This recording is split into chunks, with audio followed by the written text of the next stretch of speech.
Alright, what's up guys? It's Autolus, and today I'm bringing you a Necro Storm Melee build. Just like the Knife Day one I did, I was really looking at the comment that someone had left, and it got me thinking because they had asked if I tried Ascendance, and I said I hadn't. I did try it, it's not very good. It needs a buff, and so does Deeply Rooted Elements. They both need a buff. Either to proc more, and then for Ascendance to have either less CD and more uptime, or just both. But yeah, we think Necrolord, the Covenant Legend gives you haste every time you use Primordial Wave. It's 20%. It's I believe it's like 20 to 10% around there. I think you got buffed, so it's like 20 or 10. I don't remember exactly. But it's similar to Dreamweaver. It's empowered the haste buff she gives you. So I've been trying that. Basically the same way I did the Knife Day build. Same potency conduits, same build in terms of talents. Only difference is the Covenant and the Covenant Legendary. And I guess what the Soulbind does. So I'm running Merilith because triple potency. I think Heimer would probably be better because you get the 1 minute crit buff every, obviously 1 minute. It's 18%. And then the thing about Merilith, it gives you mastery, so it helps proc your elemental overload. And then on top of that, Merilith gives you Kevin's Wrath, which does damage, and then Kevin also does a 6% debuff increased damage. So you'll do 6% increased damage to the target that it's hitting, right? I've tested it a couple times. I've had about 40% uptime on Splendid Elements, and I've had about 80 to 85% uptime on I can't even think of the name. Elemental Overload. And about the same uptime for Fireheart and Storm Elemental. The only difference is you don't get the CDR, so it's a little less punishing if you can't keep it up, obviously. But I haven't had a really hard time of keeping it up for the full, like, 2.5 minutes. Obviously, it's a little RNG, because the more procs you get, or more resets you get off your Covenant potency, the better it is, but I still haven't had a problem maintaining it. So let's give it a try. Same potency. Same potencies. Obviously, the Covenant one's different, but still using the Covenant one. And then we have the same talents here, and the same stats. No dom sockets. Yeah, I believe these are the same stats I had as last time. Same build, same talents, everything. So we'll just do. I'm also buffed. Okay, so we'll do full time here. Nothing crazy. You play the same way essentially, but obviously you cast 4, Necrolord buff into 3, the other one. 2, so 1. We're gonna cast this for our search proc. Cast this out. Get a proc. Okay. Cast that. Now we're gonna wait for this to go away. Right, we're not gonna overlap the procs here. You don't want to do that. So we're gonna wait. We're gonna cast this early, right? I'm gonna cast that. And this is what I was talking about. These resets here are very nice. Very good. The more resets you get, obviously the more advantageous it is. Obviously you can't control that. It's RNG. So we got that here. Cast this. Cast this into this. Alright. Now we're also at the same time maintaining the 6% debuff. This whole cast everything out of the storm there. Look at that. We're getting better at it. So, I mean, really, there's not much to talk about. It's like the same concept as I think, essentially.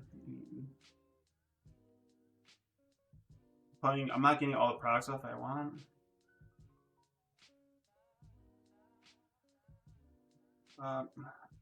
Flame Shock Drop. Obviously not what you want, but I still cast it like last time over that. I think it's more valuable.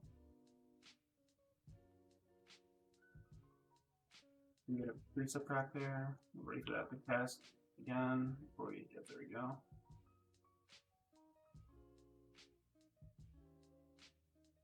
Here. Merilith coming off cooldown here.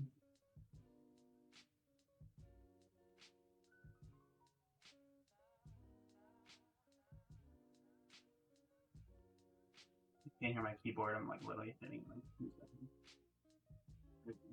very fast. It's probably annoying. We're just gonna go for 5 minutes. About the same length we did for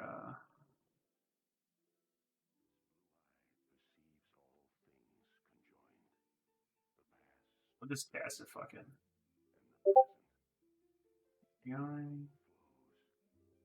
Okay, so all those are buffs. If you want any speed cards, let me know.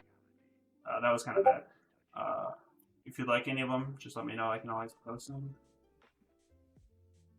I'm just gonna keep maintaining this here.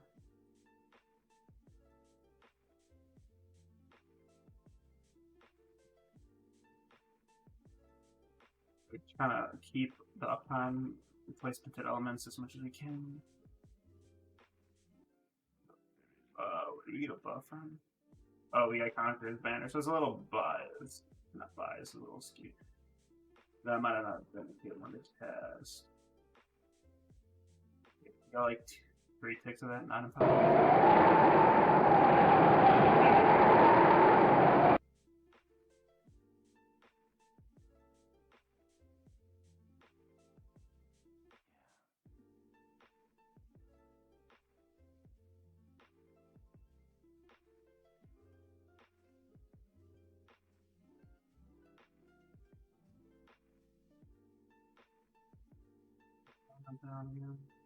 Oh, it's been about 5 minutes actually. I don't know how long that flew by. We'll do this one last Eye of the Stormcast.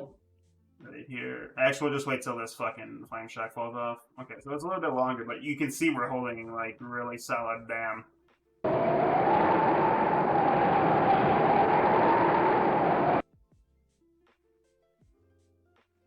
So we'd say we'd hold about 11 point. Well, we'll just say 11.6. I think we could have held 11.7, honestly, but I'm gonna say 11.7. 11.7 is safe to say. I'm gonna say 11.7.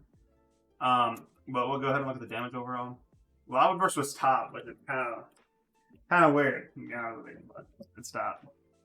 It actually does more than it does more than Knife, honestly. Since I've been testing it.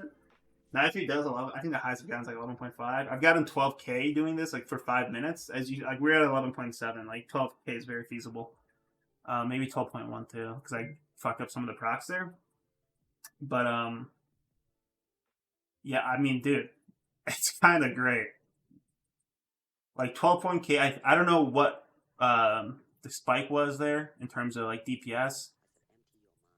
Maybe like, I don't know. I haven't seen a video where you go like 20k, like insane, like, you know, Knife, but look at the uptime that we have. The sign of the skirmisher. What the fuck is that? Elemental Conduit? Wait, why is it doing that? Oh. Look, unlimited power is 81%. Kevin's Oozling's 50%. And then split elements 40. And I thought, let's see how this legendary works, because I'm a little confused on it. Each additional lava burst generated by Primordial Wave increases your haste by 10%. So it's like generally 20%. Okay, so it's basically the same as Dreamweaver most of the time. Right? So you have Dreamweaver up 10% more, you have element power up for the same amount of time, and you have about the same haste you're getting. So you have it 20% up for 10% more, right? So you're getting like, because at one point I think those lightning bolts were about 0.3 seconds, which is kind of absurd. I think it's very good. I think it's better than, it's definitely better than Knife from what I've been testing. Necrolord Stormlight builds definitely better.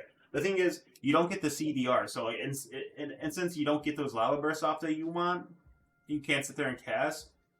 I think Knife will be more forgiving because you have that big CDR every 1.4 minutes, but I think it'll get down to 1.2 minutes once you get, like, I think you go higher than 265, right? 265 is just the one up from 252, so it'll go up what? So we're from 226 to 239. So it'll go up one more tier. So you'll probably get down to like almost 1.2. But yeah, it'll be 1.3 for sure, then almost 1.2. But my general consensus is that Necro Stormelly is stronger than Knife Stormelly build. Because I've held 12k for 5 minutes before. And you saw there, we were holding about 11.7. We went a little bit over, maybe like 6 minutes-ish. But you can see that it's quite a bit. Oh, wait, was that? I don't know if that was 5 minutes. I forgot. I was looking at, usually I tell by pot. But I didn't have pot. Oh, fuck. Okay, so maybe it was about 5 minutes?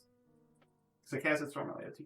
So it might have been 5 minutes, but anyway, I've held it for 12k for 5 minutes, regardless of whether that was. But yeah, so I think it's stronger than Night Veil Elemental. That's my verdict. I hope you enjoyed the video. Sorry for rambling at the end, but like, comment, subscribe, check me out on Twitch, twitch.tv/Outlaws. Comments down below. Let me know what you think or anything you want me to try. Yeah. All right. Thank you.